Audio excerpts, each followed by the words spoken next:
Ladies and gentlemen, federal employees, today we're talking about federal employees being forced into Medicare, whether they like it or not. In the past, that was never an issue. You weren't forced to.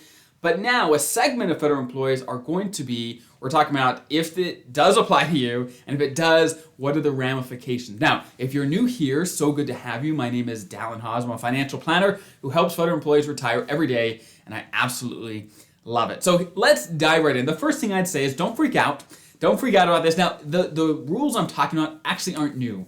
They were passed in legislation about a year or 2 years ago, but I've got lots of questions about it, so I wanted to clarify who this all applies to. Now, number one, this applies to USPS, okay? So if you're a non-USPS federal employee, this is not going to apply to you, at least as of yet. It may in the future, right? And we'll talk about why, but as of today, it does not apply to you. The legislation that passed only applies to USPS employees, and not to all of them, only to those that have not retired or turned 64 by January 1st, 2025. So if you've retired before the 1st of 2025, okay, or you've turned 64 or older by January 1st of 2025, then you are exempt from this rule, okay? But if you are USPS and you are younger than 64, come January 1st, and you haven't retired yet, then you will be forced into Medicare when you hit Medicare ages, okay?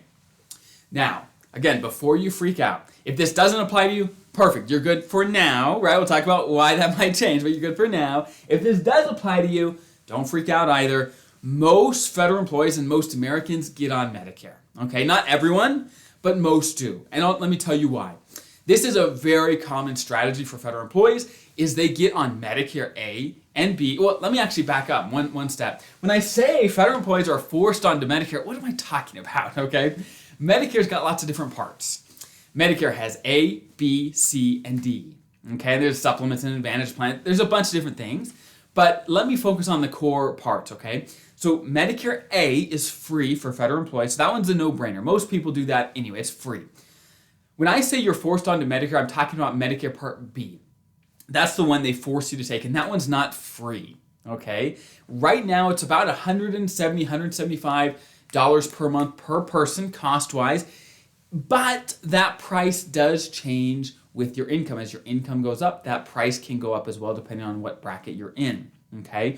So long story short, if you're USPS, and you are younger than 64 or haven't retired by January 1st, 2025, you are going to be forced onto Medicare A and B once you hit those Medicare ages. Now, most federal employees actually end up taking Medicare A and B anyway, so it's not that big a deal for most people. But the one scenario where this can be trouble for some people is when you have high income. Like I said, Medicare Part B premiums are based on your income. Okay, so let's say there's a USPS employee who has really high income in retirement, or they're married to someone who has really high income, whatever it might be, right? Then their Medicare premiums could be really, really high.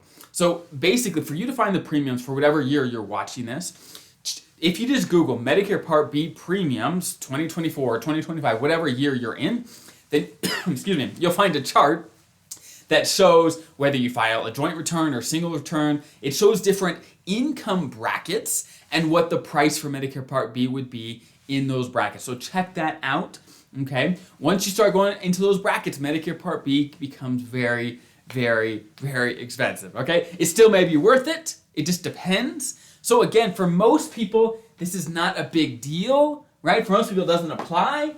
For most people, it's not a big deal, even if it does apply. But if you have high income, then it could be a big deal. You may want to look for other solutions, okay? Now, let me talk to those that are non-USPS. The reason this legislation was changed is basically to put more people into Medicare, to put more responsibility on Medicare to save the government money, okay? That was the reason.